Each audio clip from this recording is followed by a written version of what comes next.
Okay, there we go. Okay, good morning or good afternoon, rather, everyone. I hope that you are well. Today is Wednesday. It is the 14th of January, and we're getting ready for Parshas Va'era. Va'era is the second Parsha it's the second Parsha in Sefer Shemos, and we're familiar with much of Va'era because of the whole Pesach story.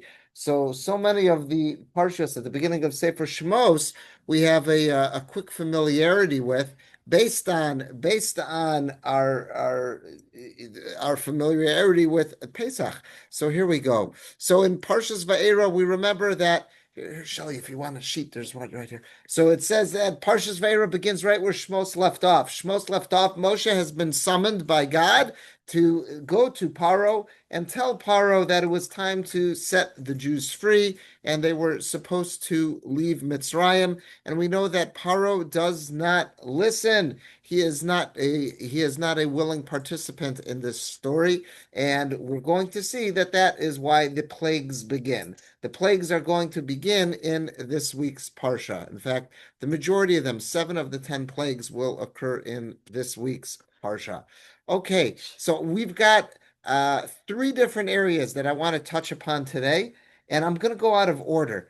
Let's start. The first one I want to start is the last item on this sheet. So let's start on page 4. We're going to look at pages 4 and 5 tonight. That's how we're going to begin. So we're at pages 4 and 5. Pages 4 and 5. Oh, did I not print off enough? Okay. 4, 5. Okay. All right. No. Okay. All right. Cindy, I'm so sorry. I'll get you another one. So here we go. So we're gonna so here we go. You know what? I could actually send to the printer from here. You want me to do that? Sure. Okay. You sure? Yeah. Okay. So all right, here we go. So on page 4, we're going to see is one of the makos. One of the makos that occurs, one of the plagues, again, we're going out of sequence. One of the plagues that occurs is Dever. Dever is when all of the livestock in Egypt died. This is, again, it goes Dam, Svardea, Kinim, Arov, Dever. This is plague number 5. So plague number 5.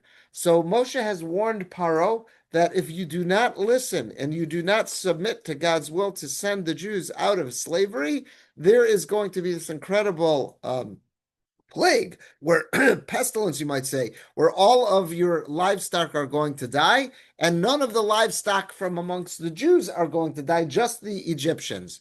So the plague hits, and that brings us in chapter 9, pasuk, that's Perek Tes, pasuk Zayin, verse 7. Vayishlach Paro v'hinei lomes mimiknei Yisrael. And Paro takes a look, he sends a messenger, he says, I want you to go see. Moshe said when this plague strikes, it's just going to hit the Egyptians and not the animals that are owned by Jews. I want to see if that's the case. Exactly like what Moshe said was going to happen, that's how it played out. Not one animal from that was owned by Jews, nothing died. But Paro's heart became hardened and he did not let the people out. So a plain reading of the verse makes it sound like, despite the fact that Moshe's words were absolutely correct, and not one animal from amongst the Jews died. It was just the Egyptians died. Even with all that, Paro hardened his heart. But you could also read this verse that it almost seems like a cause and effect. That Paro sent his messengers out to see, was Moshe correct? Did any of the Jews' animals die? He sees that none of the Jews' animals have died, and then Vayichbad le Paro. It almost sounds like as a result of that, Paro's heart becomes hardened. So let's take a look at this source here. It's called Tam Vadas. We've seen a lot from him before. That's Rav Moshe Sternbach in Yerushalayim. And he's going to quote someone earlier than him, someone from the early 20th century. It says, V'yishlach Paro v'hinei lomes miknei Yisrael ad echad, that Paro sends his messengers out to survey the scene. He sees not one Jewish-owned animal died, only the Egyptian-owned animals died. Paro. And as a result of that, his heart became hardened. Nira Miloshna Pasuk, if you're just reading the verse this way, it seems as if the verse is saying, Israel, by the fact that not one Jewish-owned animal died, Zo Hasiba That is the reason Sheparo hichbed levavo, that Paro hardened his heart. The kasha, there's an obvious question. Hello, Adarabba. I would say the exact opposite. Mikan hayatzarich lahakir beniflos habari. If anything, this should have broken Paro. That Moshe predicted this, that this was going to happen, that all the Egyptian animals were going to die, and not one of the Jewish-owned animals was going to die. Once he sees and then it's verified, that should have caused him to become a believer. Why does this cause him to harden his heart? That's what he says. To the contrary, this should have caused him to recognize the wonders of God. To finally admit on the truth, and to repent. It looks as if he's just crediting this as some natural occurrence. Something must have happened that spared the Jewish-owned animals, but he doesn't credit it to God. But that seems bizarre. You were told this is going to happen. This isn't the first plague. This is already number 5. Moshe told you exactly how it was going to play out. Your messenger went out and reports exactly what Moshe says would happen, and now he's hardened his heart. I would have assumed that should be the opposite result. So he says, next paragraph, Amnam, Hagonat Tzaddik, the great sage and pious man, Rav Leib Chasman Zatzal. The great sage Rav Leib Chasman. Rav Leib Chasman was a Lithuanian trained, incredible Talmud Chacham, great scholar. But what brought him to Israel in the late 1920s was the Hebron Yeshiva. Remember, if you remember our history, Slobodka had set up their branch in Hebron. That's where Dave Schoenberg went and unfortunately was killed in 1929 in those riots. The Slobodka Yeshiva in the branch in Israel that was in Hebron, again, it was founded by the people who were running the Slobodka Yeshiva. That would have been Rav Nosson Tzvi Finkel and his Rosh Yeshiva of Moshe Mordechai Epstein. Rav Finkel passed away in, I believe, 1927.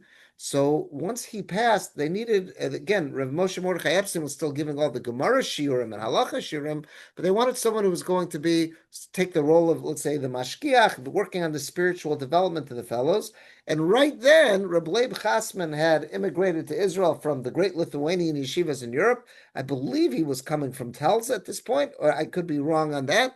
And he was appointed, he had gravitated to the Hebron Yeshiva, and they said, terrific, you'll be our mashkiach. So Reb Leib Chasman was the mashkiach for that period when the Alter Slobodka died, and I believe it was 27, until in Hebron, the massacre in 29, and then moved with them to Yerushalayim after that massacre. In fact, Dave Schoenberg, in his letters, when he's talking about having to take his faher, his entrance exam, when he came to Hebron, one of the rabbis he sat with was Reb Leib Chasman. So it is a nice first-person description of the great pious Reb Leib. That's how he refers to Reb Leib there. So he says, Reb Leib Chasman famously answers, was bothered by this.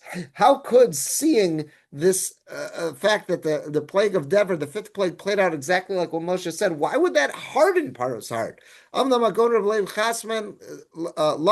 Mikan, he taught from here, Yisodos Bekochos HaNefesh. He said there's something very deep, and we have to understand about basically human psychology, the human dynamics. How does it work? Sheteva Adam, the nature of a human being is she'eno modeh b'shum ofen bashmaso. It's the hardest thing in the world for a person to say, I was wrong. I made a mistake. I assessed the situation incorrectly. V'tamid roe atzmo yashar. A person always says, I'm in the right. I'll come up with every way to explain my actions and to make every cockamamie excuse how to rationalize and say why I really am in the right, because to do otherwise is just way too difficult. I would have to admit that I'm not perfect. But a person will come up with all sorts of excuses to explain how they really were right. Everyone else was wrong. And when you get to a point where it becomes abundantly clear to everybody else who's not involved, everybody could recognize that this person has made a mistake, that I've made a mistake. Davka us, what's my reaction then? Do I admit I made a mistake? No, I dig my heels in even further. Davka us hu mishtana lekatza hasheni. I go to the opposite extreme, misakesh odioser, and I even become more stubborn. Human nature is, it is so difficult. It takes a real elevated soul. The hardest words in the world to say are, I'm sorry. Think about how many arguments we've been in with people we care about. And it's the hardest thing in the world to pull back and say, I was wrong. I'm sorry. It's just not easy. It's not reflexive. We're not hardwired that way. We have to work on ourselves to be that kind of person. But naturally, that's just not how we are. And if anything, because what does it do? It exposes my vulnerability. When I say I was wrong, it means I'm not Mr. Perfect. I'm not perfect. I'm not God's gift to humanity after all. I'm human. I make mistakes. Oh my God, can you imagine such a thing? But that's very humbling. And for a person to do that, they have to step out of their comfort zone. They have to admit their vulnerability.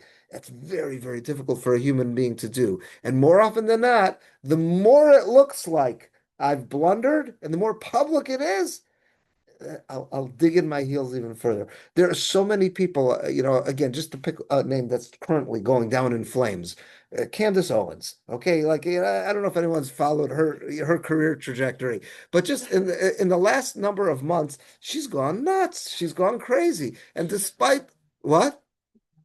Oh, of course, but I'm just focused on her right now. Despite the fact that her ratings continue to drop, she went from a couple of months ago having the number one podcast. Now, I think I saw something yesterday, it slipped down to 62. And that means she's losing some serious shekels as a result of that, also because of all her sponsors and all of her endorsements and whatnot. Do you think that's going to cause her to now all of a sudden turn course? No, she'll dig in her heels. She'll get even more crazy because to admit she was wrong now means to say I blundered. And the more of a narcissist someone is, and the more of a balgaiva, the more of someone's a haughty person, the even harder it is. And the more everyone's looking at him, now they have to say, now I've really got to prove that I was right. They're going to double down. That's just the way human nature is. If someone hasn't worked on refining themselves and coming to terms with the fact that I'm human, I make mistakes, and it's okay to say that.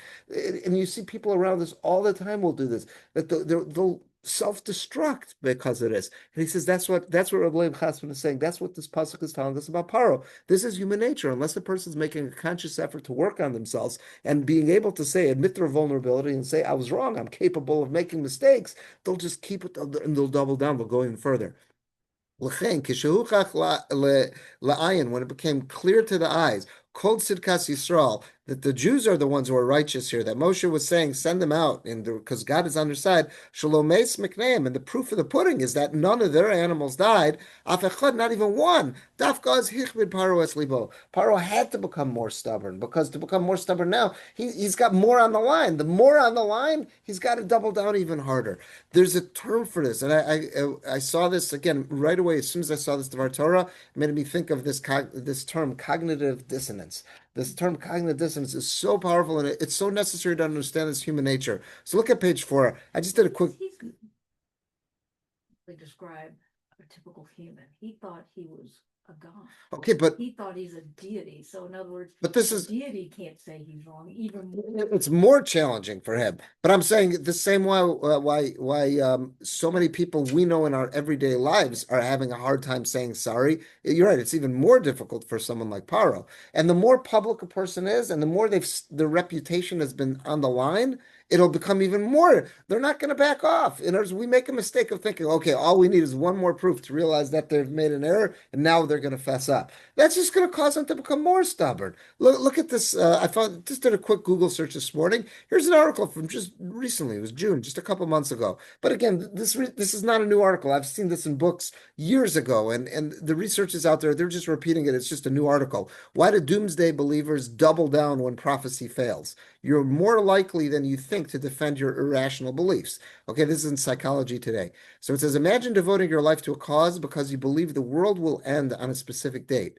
You give up friends, career, goals, aspirations. The date comes and nothing happens. It's easy to assume the believers would then abandon the idea, yet many double down on their belief. Why? The answer lies at the heart of how cults gain and keep control. Cognitive dissonance theory, famously articulated by Leon Festinger in his 1956 book. So this theory has been around for close to 60 years now. When prophecy fails, and he specifically was dealing with a doomsday cult when he came up with this, explains why people justify increasingly extreme behaviors to preserve a coherent identity.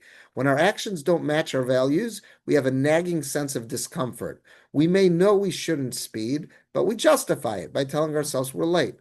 Yet the unease persists. what psychologists call cognitive dissonance. So dissonance means there's an imbalance. I know what I should be doing, but this is what I am doing. So I'm torn. I realize something's not right in my life, so I've got to come up. I've got two options. Either I could change course, or I could rationalize why what I'm doing really does fit with my core beliefs. And more often than not, that's what we'll do because it takes some real gevura, it takes real strength to change course and realize admit I made a mistake, that I'm vulnerable.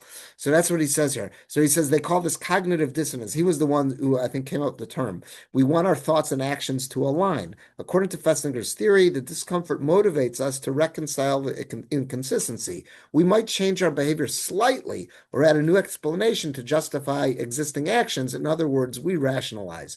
It is a universal human experience. However, destructive cult environments trap people in destructive loops of justification.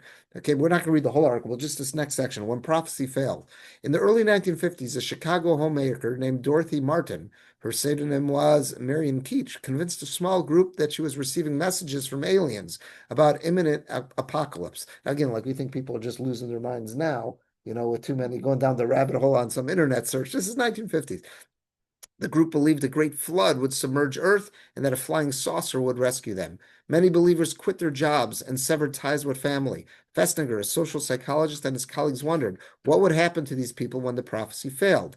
Festinger predicted that such an extreme disconfirmation would create intense cognitive dissonance in the group. Sure enough, when doomsday arrived and the prophecy failed, the most committed members became even more fervent. They said the aliens had spared Earth because of their devotion. In other words, rather than say, we made a mistake, we didn't make a mistake. We saved the Earth. It was supposed to be floated. And why didn't the spacecraft show up to pick us up? Because we were so devoted. We said, you have us to thank. That was what they did. Festinger was not surprised, having predicted such an outcome. The believers had sacrificed so much, it was easier to invent a justification that confirmed their beliefs, thereby restoring a sense of consistency and self-worth. So the easier route to take was, and again, the deeper in someone has gotten, the more they've staked, the more they've risked, the less likely it is that they'll back down. So again, this is what Paro, what he's saying, and this is what Rabbi Chasman is saying, how he's reading this pasuk. We could read this pasuk and say, yeah, the verse says that he sent his messengers to see that was it true, and it was true, and look at that, he stayed stubborn. He's saying, no, it's not. Look at that, he stayed stubborn. It was because it felt true. He had to get stubborn. He had to double down and get even more committed to the cause, because otherwise he was going to look foolish in the eyes of all his people. That's cognitive dissonance. What Furtziger was saying, again, here's Rabbi Chatzman talking about this in the 1920s. Yeah. So there's a great debate about what that means. At the beginning of the Parsha, he does say that he's going to harden his heart. And what does that mean? So some of them say that means, well, not initially. Once Paro makes, I think it was after the first 5 to 6 makos, on his own decides what he wants to do, then God will kick in. That's the I would say the most common approach to that. Yeah. There's two different things. One is he strengthened his heart, and one is he hardened his heart. They're like the different makos have different expressions that are said. Like, yeah. That's another approach that's used. But I would say the simplest approach that's out there is God didn't get involved in terms of actively playing games with his psyche until Paro made the decision on his own for at least the first 5, 6 makos, which this would have been one of them. But there's other approaches too. That's, I would say, the simplest one. All right, so that's our first of our Torah I wanted to share with you. I was very excited when I saw that because, again, this whole theory of cognitive dissonance that Furtziger only came up with in the 1950s. Many people thought about this, but probably he was the one who really articulated it the clearest. And that's a term that I think we're all familiar with now, but just to realize that's a term that's only about 60 years old. Fascinating. And that's what it took. It was this doomsday cult. That was what came up with that there. All right, let's go back to the beginning. I want to share with you two other pieces. This first piece, I would say, I'm going to term it why we need Mashiach. We're not going to solve these problems on our own. The problems that we face in this world, some stuff we could solve, and there's some stuff, if we could solve this, we just wouldn't need Mashiach for. This is going to be one of these. Let's see. So at the beginning of the Parsha, when Hashem is speaking to Moshe about the ultimate salvation, the redemption that's going to occur from Egypt, we read the following psukim. So this is in Parak Vav, chapter 6. Let's see 3 psukim. Vav, Zayin, and Ches. Lachein emor livnei Yisrael. Therefore, I want you to say to the Jewish people, Ani Hashem, I am God. V'otzeisi eschem mitachas sivlos Mitzrayim. I am going to take you out from under the burdens of Egypt.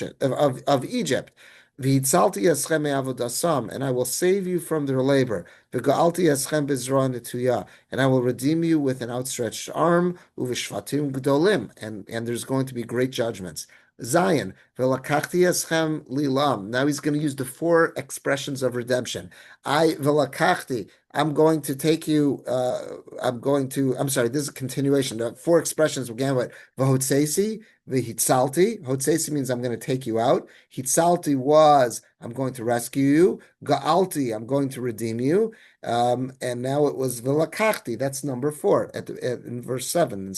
And that's why Seder night we say we have the 4 cups of wine to represent those 4 lashonos of geula, 4 expressions of redemption. So again, in Zion 7, v'lakachti eschem li la'am, and then I will take you for me as a people, v'yisi lachem le'elokim, and I will be for you God, v'yadatem ki ani Hashem Elokechem, and you will know that I am your God, amotzi eschem mitachas sivlos Mitzrayim, who has taken you out from under the burdens of the Egyptians. And then one more expression, ches, v'hevesi eschem, and I will bring you el haaretz asher nasasi es yadi, to the land which I have raised my hand, Laseso Soli Avram, to give it over to Avram. In others, we entered into a covenant with Avram, Yitzchak, and Yaakov. Benasati Yosol Lachem Marasha Ani Hashem. And I will give it to you as a heritage, as a inheritance. I am the Lord. So we have this idea that there are 4 lashonos, 4 expressions of redemption. And again, those were in Vav and Zion. Hotzesi, Vehitzalti, V'go'alti v'lakachti. Hotzesi, I'm going to take you out. V'hitzalti, I'm going to rescue you. V'go'alti, I'm going to redeem you. V'lakachti, and I will take you to me. So those are the 4. And then in Pasuk Ches, we have a 5th. What do we say the 5th one represents? The 4 are the 4 cups that we have at the wine, at the Seder, the 4 cups of wine. What's the 5th cup? Or we refer to it as the koshel Elio, the cup of Elio, the hint where that is hinted to in the Torah is with that 5th expression of Vehevesi. So let's take a look at a beautiful idea I saw from Rabbi Margolis. Rabbi Margolis, we've quoted him in the last year or two. Yeah, he was a student of the great Navardic yeshivas in Europe, and he made it out before the Holocaust, and he made it to Boston, where he served as a rabbi in Boston for decades. So in his sefer, he writes as follows, going on these psukim. He says, L'chein amor levnei Yisrael, therefore you're going to say to the Jewish people, V'hotzesi eschem, that's expression number 1. V'hitzalti eschem, so again, I'm going to take you out. V'hitzalti, I'm going to rescue you. V'galti, I'm going to redeem you eschem. V'lakachti eschem, I'm going to take you to me as a people. That's the 4 expressions of redemption. And then finally, v'nasati lachem morasha, then I'm going to give to you as an inheritance the land of Israel. Yedua, it is well known, shekeneged arba lashonos shel geula, that corresponding to the 4 expressions, 4 words that are used for geula, tiknu of redemption, tiknu chazal, our sages establish as mitzvos shtias arba kosas belal seder, that we're going to drink 4 cups of wine on Pesach night at the Seder. Umilvad arba kosos elu, but in addition to those 4 cups of wine that we have, yesh kos keneged, we have a 5th cup, keneged, that corresponds to a number of pasuk ches, what we said in verse 8, the hevesi, that I'm going to bring you into the land of Israel. Hanikra koso shel Elio, and that our Jewish tradition is, we refer to that cup as the cup of Elijah, the cup of Elio. Even though you'll find many writers have already suggested reasons why that 5th cup is referred to as a koshel Elio, I have something I would like to contribute. In other words, there's already a number of answers that are out there. I want to suggest something else. And you know what it is? He says, what is the 5th expression? Vehevesi, I'm going to bring you. I'm going to bring you to the land of Israel. And then it says it's going to be given to you as a morasha, as a heritage. So he says, why is that cup that's talking about bringing to the land of Israel that'll be given as a heritage, why is that called the koshel Elio? He says, Ki besofa pasuk, because the end of that pasuk, the end of that verse, Namar, it says, V'nasati yosel lachem morasha, I will give you the land of Israel as your heritage. What is a Yerusha? Yerusha hainu matnas matana olamis lilo hafsek.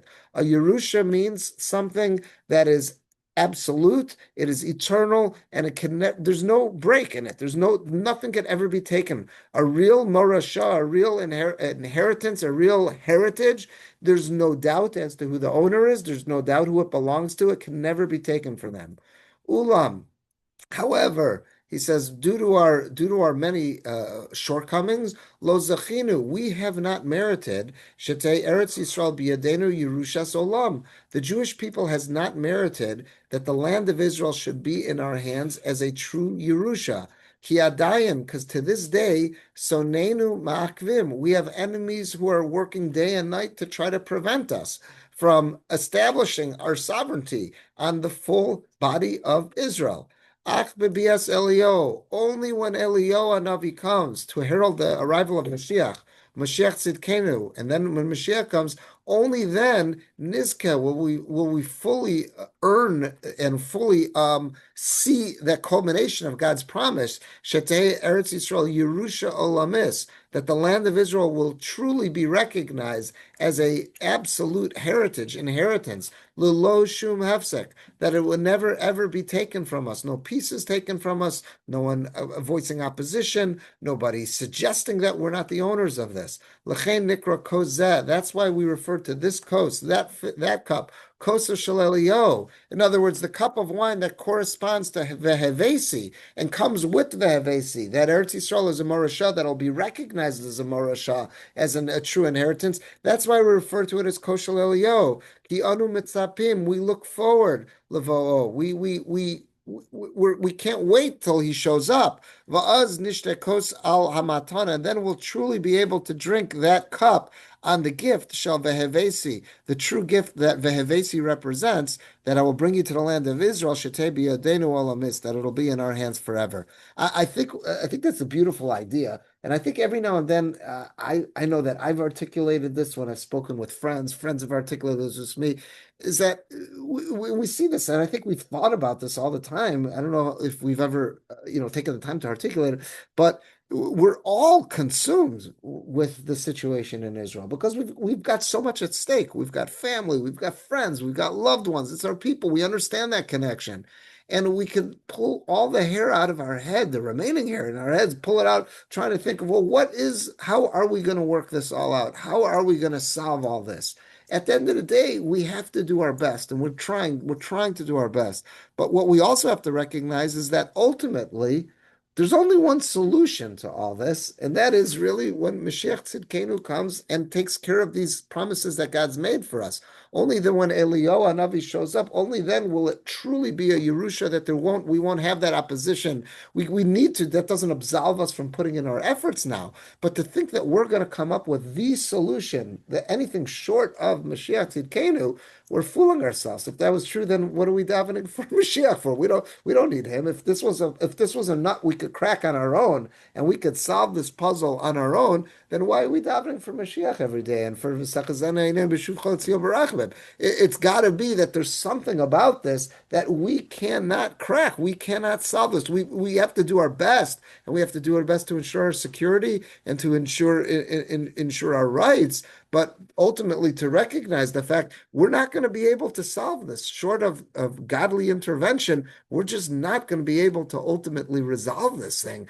When Eliyahu Hanavi comes heralding the arrival of Mashiach, that's when this can truly be that morasha that it was intended to be, that Hashem intended it to be. I think that's a beautiful idea. Then I think it's something I know I've thought about a lot. I know this past summer I was in Israel. I remember I got together with a childhood friend of mine, and just again, that's what happens. Everyone's consumed with the problems that are being faced there and what everyone's ideas are. And I just remember him saying, like, look. I can't think of any possible way that this is going to be solved short of Mashiach Tzidkenu. Again, that doesn't absolve us from doing our best. That doesn't absolve us from trying our best and securing our borders and doing everything we can to keep our people safe. But ultimately, to recognize we need HaKadosh Baruch Hu, and that's something that we're davening for. And if it was possible, if there was a human solution to all this, we wouldn't need that. Obviously, this is as complex as it is and as difficult as it is because we need God. If we didn't, then there would be a whole different situation there. So I think he was bringing this point out here, and I think it's something to think about. I love his idea. That's why we call it the Kos Shel Eliyahu, because only with Eliyahu can this fully be what the pasuk intended it to be, a morasha, which is something which is absolutely undisputable and something which means will never be taken from us. I want to share with you the next of our Torah relates to this so well because look at page 2. The Or HaChaim, this is one of our famous commentaries you'll find in the Mikros Gedolos. He has such a beautiful point on this pasuk that again until this year I never saw this and never thought about this. So he says he's going on again these we had the four expressions of Gula, the four expressions of redemption, and then we had this fifth one of Vehevesi. And it says, "Ve'evesi eschem el aretz." God says, "I will bring you to the land asher nasasi es yadi," that I raised my hand, meaning I entered into a covenant with Avram, Yitzchak, and Yaakov. Nasati es alachem morasha, and I will give it to you as a true morasha, as a true heritage, inheritance. No, excuse me, no one will dispute it, no one will take it from you. I'm Hashem. So he says, "Ve'evesi." Here's the Or Chaim asks a beautiful question. Kasha. He says, "I have a question here. Kidivrei kel elyon dvaro tahor." God's word means something. It's not like a human that we just say something and we don't follow through. God's words mean something. They're pure. Ki yotze Mitzrayim hema nichnasin la'aretz. And it seems to imply here, what does the pasuk seem to imply? The pasuk seems to imply that he's telling Moshe, go to the Jews and say, I am God that I'm going to redeem you. Da, da, da. That's all true. We saw that play itself out. But this next pasuk Ches, Hevesi eschem el haaretz, I will bring you. Sounds like you people, not your kids, not your grandkids, but you. I will bring you all into the land of Israel. Now we know God tells the truth. How could it be that God was saying here something that didn't come to fruition? That generation of men, did they go into Israel? No.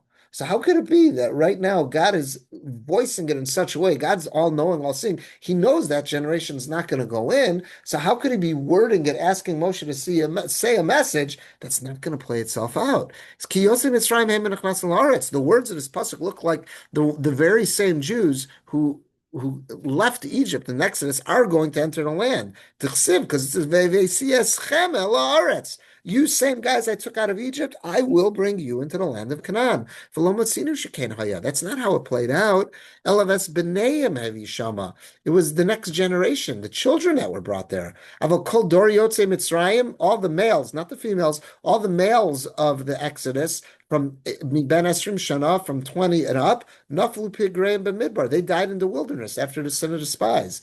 The Sigdal Akushya, the question even gets stronger, Lamasha Amarnu, because we said in Pasuk Vav, Shenishba Hashem al Kol Advarim Ba'omro Lachain, that when Hashem uses expression Lachain, it's like he's taking an oath. And here it's like he's taking an oath, and this didn't play out. He didn't bring the actual Jews who came out of Egypt. The men didn't go into the land. And so how did he say this? From Ruzal, Ein lachain ela lashon shavua. God said lachain. Lachain is an oath. How did he take an oath about something that's not going to play out? Venira, it appears as follows. He says, look more carefully at the pasuk. The pasuk says, "Ki makora chachman ischakim al kashazu." God, who is the source of all wisdom, he knew this. Therefore, he qualified his words.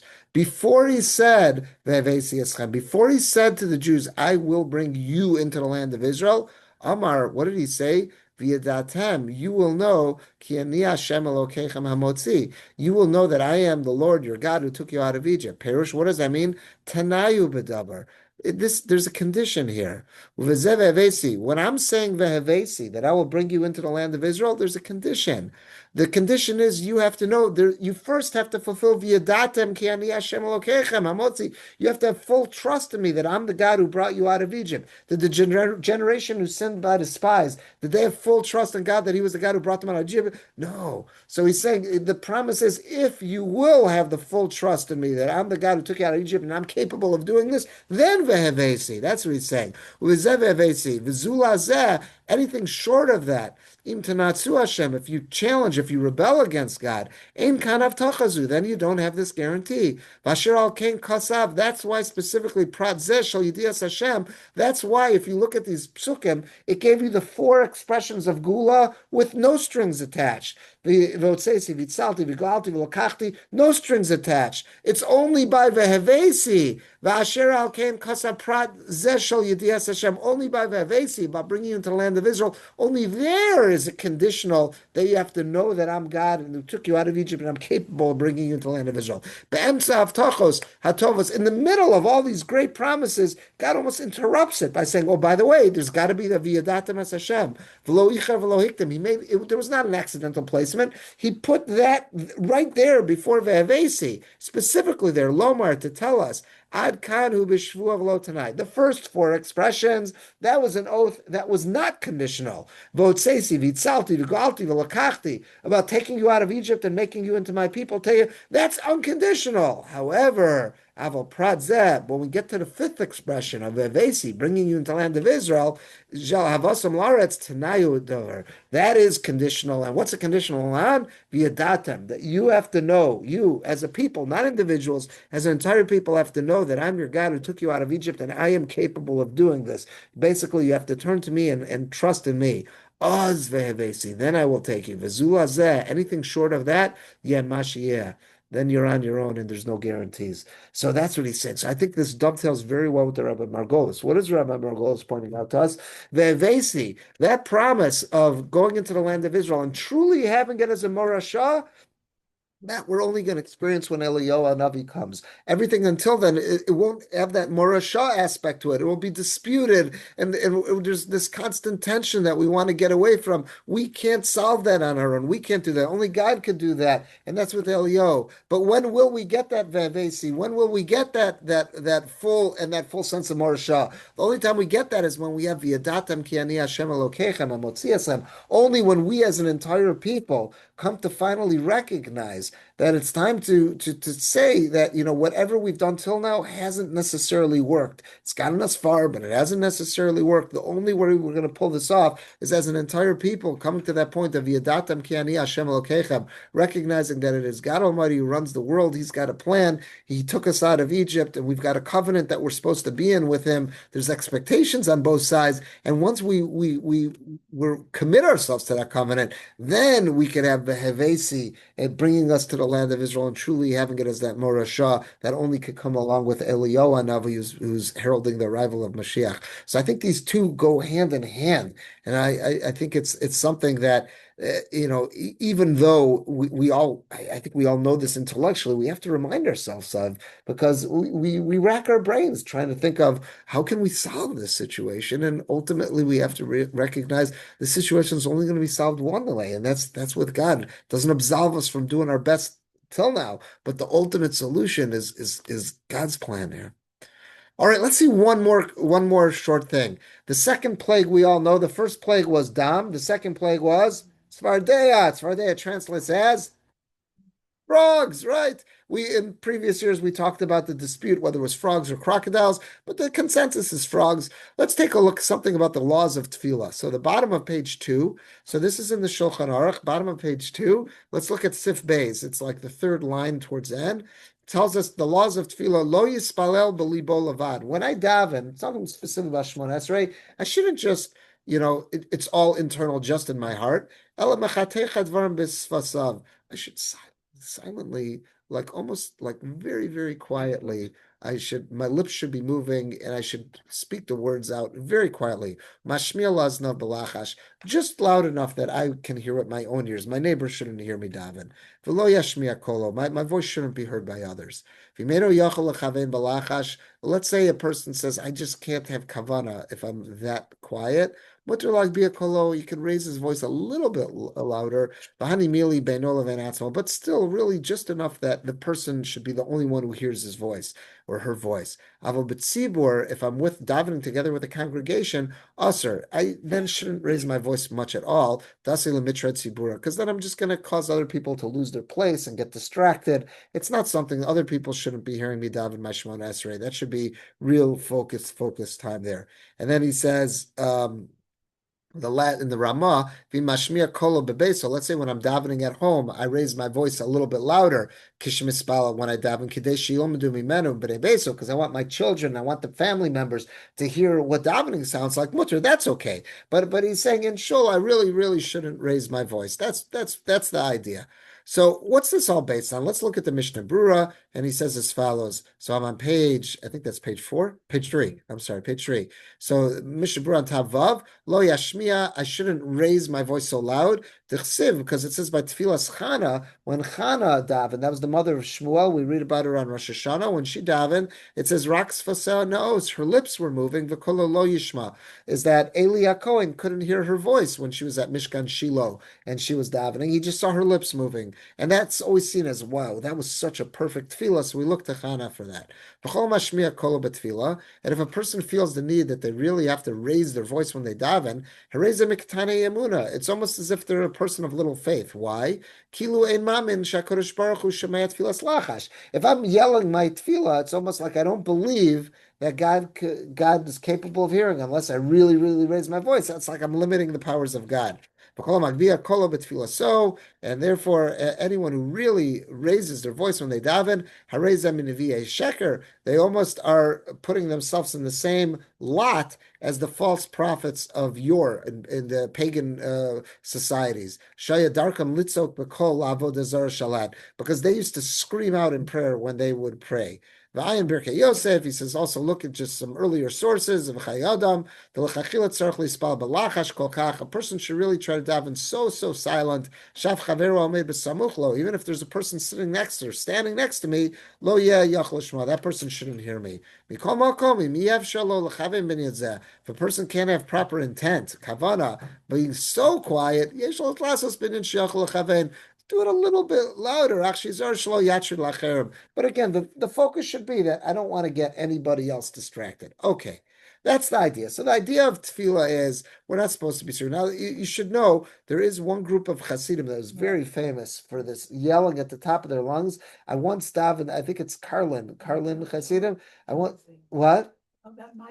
Yeah, if you're not used to that, I mean, wow, it's just like, you just, yeah, I remember when I was in yeshiva once davening there, it is just not what I was used to there. Again, I don't, their thinking probably is that there's as generations have gone on, we're not able to have kavana. So if that could help a person have intent by yelling at the top of their lungs, go for it. Again, that definitely you could see why that was a deviation from what was going on, but that's what they do. If you're not used to that, it really throws you for a loop. You're always used to a silent Shemona Esrei. That'll throw you. Okay, let's just take a look at something in the Parsha, and I saw a very nice answer to it. After the plague of the frogs, so it says Vayikra Paro Moshe. Paro calls Moshe Aaron. He calls them, and he says Vayomer Hatiru El Hashem. Hatiru is an expression that literally translates entreat. Entreat means it's an expression of prayer. Pray to your God.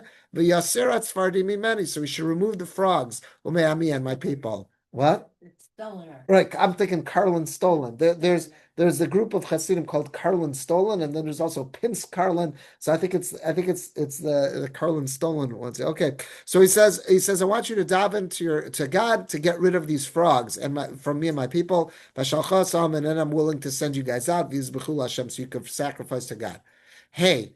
Vayomer Moshe LaParo. So Moshe says to Paro, he's paralai. Okay, do me a favor and tell me, L'masai atir lecha. When do you want me to entreat for you? When do you want me to daven to Hashem that they tell me the time, and I'll prove it to you. You want them out by noon tomorrow? I'll ask God for noon.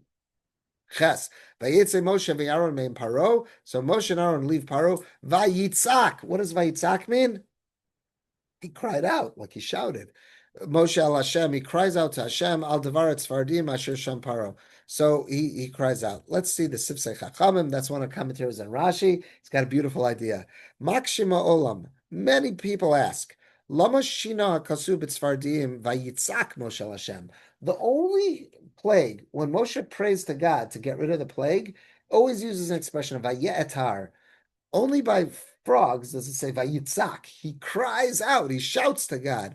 Lama shina kasu b'tzfardim vayitzak Moshe Hashem. Why specifically by frogs is a cry? Is a change? It doesn't say an expression of vayetar that he prayed, he entreated. It's v'shar makos ksi vayetar Moshe. Everywhere else it says vayetar, and here it says he screamed, he shouted. And then I'll even ask you, doesn't that violate the laws of tefillah that we're not supposed to shout when we daven? Yesh Lomar, here's his answer, very clever answer. Mishum damrinan, we say, and this is what Shulchan Aruch brought, hamispalal tzarich lashmiya laznav mashemotz befiv, is that the ideal prayer is that I should be silent enough that I should be able to listen.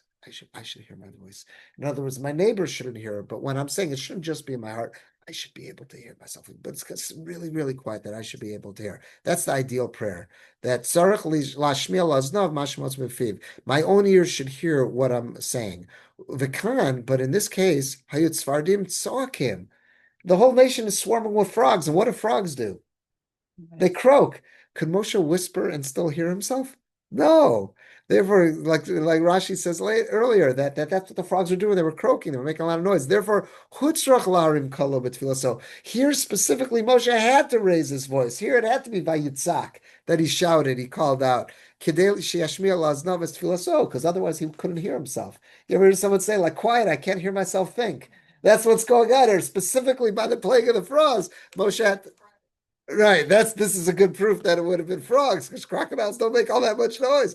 So that's what it say. I thought it was a very cute, but it's something to really pick up on what the Sisacham says. It's unique by the plague of the frogs. That's the only time when it says that he's trying to get it to go away, that it says an expression of vayitzak, that he cried out, he shouted. Why everywhere else? So he says, because he was trying to keep the halacha. The halacha said that it should be enough that I can hear. In the case of the frogs, where there's so much croaking going on, the only way that I can hear is if I shout. So here, that's what Moshe had to do. I thought it was a very clever. Very clever.